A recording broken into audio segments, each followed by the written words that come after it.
আসসালামু আলাইকুম। নতুন একটা ভিডিওতে সবাইকে স্বাগতম।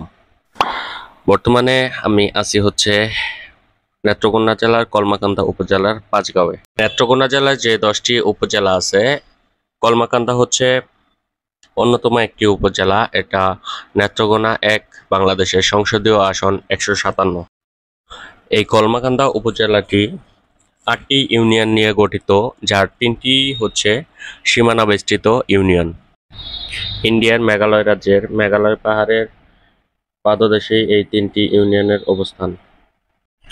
বর্তমানে আমরা আছি কলমাকান্দা উপজেলার রোয়াংছাতি ইউনিয়নে। ভাই, এদিক দেখি পাহাড়ে ঢুকে।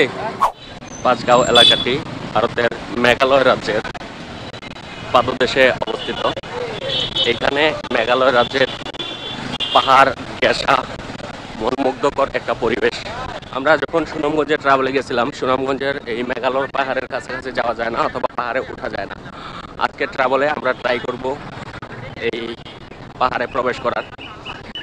আমরা যে পাহাড়ে প্রবেশ করতেছি এটা হচ্ছে চন্দ্রডিঙ্গা পাহাড়। কথিত আছে চাঁদ সওদাগরের ডিঙ্গি এইখানে ডুবেছিল, যার কারণে এই পাহাড়ের নামকরণ করা হয়েছে চন্দ্রডিঙ্গা পাহাড়। এই অঞ্চলে গারো ও হাজং উপজাতিদের বসবাস। ভাই, বাইক নিয়ে কি ভিতরে যাওয়া যায়? রাইখা পরে ভিতরে যেতে হবে। ওকে। বাইরা যেই ইনফরমেশন দিচ্ছিল, এইখানে নাকি বাইক নিয়ে ভিতরের দিকে যাওয়া যায় না, যার কারণে আমাদের এখানে বাইক পার্কিংয়ে রাখতে হবে। বাইক পার্কিংয়ে রেখে দেন আমরা ওই পাহাড়ের দিকে হেঁটে ভিতরের দিকে যাব। এখানে বাইক পার্কিংয়ের জন্য বিশাল লাইন। আমরা রাস্তায় আসার সময় যদিও ওইরকম পর্যটক রাস্তার মধ্যে দেখি নাই, তবে এখানে যত পর্যটকরা আসে বেশিরভাগই বাইকে করে আসে, এটা বোঝা যাচ্ছে। এখানে আমাদের বাইকগুলা এক এক করে এখানে আমরা রাখবো, এখানে বাইকগুলা রেখে দেন ভিতরের দিকে কিছু যাবো। অলরাইট, এখানে ছোট ছোট কয়েকটা দোকান আছে যেখানে ইন্ডিয়ান বিস্কিট, চকলেট, বিভিন্ন রকম কসমেটিক্স, সাবান এগুলা পাওয়া যায়। এগুলা ইন্ডিয়ান বর্ডার ক্রস করে বাংলাদেশে এনে বিক্রি করা হয় অবৈধভাবে। এখান থেকে আপনারা চাইলে আপনাদের বাচ্চাদের জন্য অথবা পরিবার পরিজনের জন্য এইসব প্রোডাক্টগুলা কালেকশন করে নিতে পারবেন এবং প্রাইসটাও একটু কমিয়ে নিতে পারবেন। এখন বাইরে প্রচুর রৌদ্র, আর রৌদ্রের কারণে ওইভাবে ভিডিও বোঝা যাচ্ছে না। অসংখ্য পর্যটক যারা পাহাড়ের ভিতরে গেছিল, আমরাও এখানে বাইক রেখে নিয়েছি আর আমরাও পাহাড়ের ভিতরের দিকে যাচ্ছি। অসংখ্য পর্যটক যারা সামনে ভিড় করতেছে। অলরাইট, এখানে ঘোড়ার পিঠে চড়ার সুব্যবস্থা আছে। একজন বাবা তার রাজকন্যার সাথে ঘোড়ার পিঠে চড়ে ছবি উঠে নিচ্ছে। পাহাড়ের মাঝখানের এই ট্রেলটি ধরে হয়তো আমাদের সামনের দিকে যেতে হবে ঝর্ণার জন্যে। বাট ঝর্ণাতে মনে হচ্ছে কোনো পানি নাই, কারণ এই জিরি ট্রেলেও কোনো পানি নাই।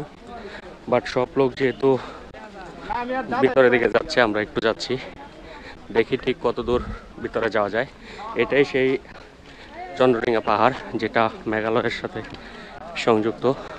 এই পাহাড়ের এই অংশটা পড়ছে বাংলাদেশে, যার কারণে বাংলাদেশের পর্যটকরা ভিতরের দিকে যাইতে পারতেছে। আজকে ঈদের ছুটির দ্বিতীয় দিন।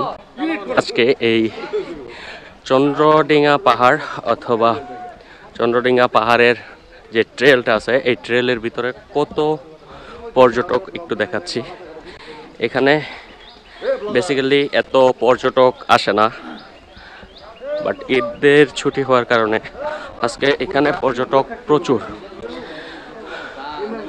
যখন বৃষ্টি থাকে, ঝর্ণার পানি দিয়ে এই ট্রেলটা পুরোটাই ভরা থাকে। বাট এই মুহূর্তে এখানে তেমন কোনো পানি নাই বললেই চলে, একদম জিরি জিরি পানি পড়তেছে। আর অসংখ্য পর্যটকের ভিড় এখানে, যারা এই ট্রেলের ভিতরে ঢুকে গেছে, বিশেষ করে বাচ্চা মহিলা সহ অনেকেই ঢুকে গেছে। এরকম একটি কাওয়ার্ড প্লেসে যে কখনোই আপনি ভালো কিছু এনজয় করতে পারবেন না, যেটা আমিও পারতেছি না। সামনের দিকে এগিয়ে যাচ্ছি, সামনের দিকে যেতে যেতে দেখতেছি মানুষের ভিড়, আর মনে হচ্ছে যে কোথায় আসলাম, কেন আসলাম। এই ভিড়ের মধ্যে আসলেই আপনি কখনোই ন্যাচারাল যে বিউটিটা আছে এটা উপভোগ করতে পারবেন না। কষ্ট করে সামনের দিকে এগোচ্ছি, আর মনে হচ্ছে মানুষের ভিড়টা একটু কমতেছে। আর যে জিরি ট্রেলটা আছে এই জিরিপথটা ধরে একদম জিরি জিরি করে পরিষ্কার স্বচ্ছ পানি মেঘালয় পাহাড়ের নেমে আসতেছে।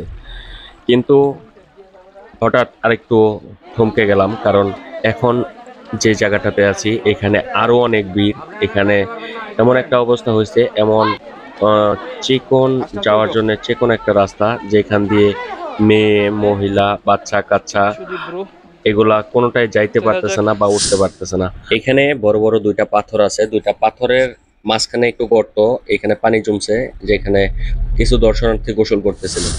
আর একটু সামনে এগুতেই আমরা একদল হুজুরদের দেখা পাই, যারা এখানে শিক্ষা সফরে আসছিল এবং এই পুরা পাহাড়টাকে এনজয় করতে আসছিল। তারা ইন্ডিয়ার বর্ডার পর্যন্ত নাকি গেছে। একটু কথা বলার চেষ্টা করছি ওনাদের সাথে। কোথা থেকে আসছেন আপনারা বলেন আগে? ভাই নেত্রকোনা এই জেলার বারহাট্টা থানা বাউসি গ্রাম থেকে আমরা আসলাম। সবাই কি মাদ্রাসা স্টুডেন্ট নাকি? সবাই মাদ্রাসা স্টুডেন্ট। আচ্ছা আচ্ছা, আপনাদের মাদ্রাসার নামটা বলে দেন।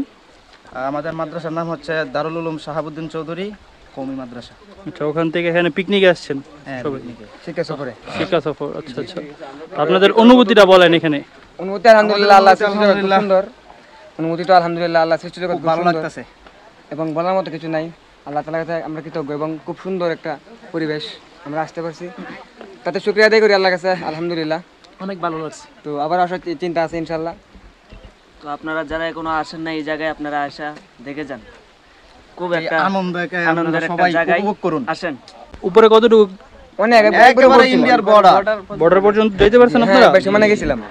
তারকাড়া পর্যন্ত গেছিলাম। এখানে কি কোনো পানি আছে বা কোনো বিজিবি বিএসএফ বিজিবি নাই, তবে ইন্ডিয়া একটা রাস্তাতে পিস রাস্তা ওটা দেখাইছি। ওখানে কি ঢোকা যায়?